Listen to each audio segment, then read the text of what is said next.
काली रात का रहस्य। ये कहानी है एक छोटे से गांव छतरपुर की, जहां हर साल बारिश की पहली रात को कुछ अजीब होता था।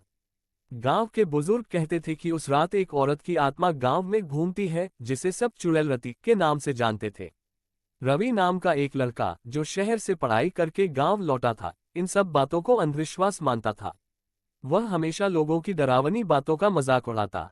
लेकिन इस बार जब बारिश की पहली रात आई, तो रवि ने ठान लिया कि वह उस रात अकेले गांव के पुराने कुएं के पास जाकर बैठेगा, जहां चुड़ैल के दिखने की सबसे ज्यादा कहानियां थीं।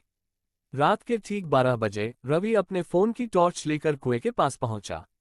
वहां अजीब सन्नाटा था और ठंडी हवा चल रही थी।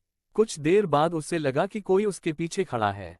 उसने जैसे ही पलट कर देखा, वहां एक औरत खड़ी थी, लंबी झुकी हुई पीठ, उलझे बाल और आंखें जैसे जल रही हों।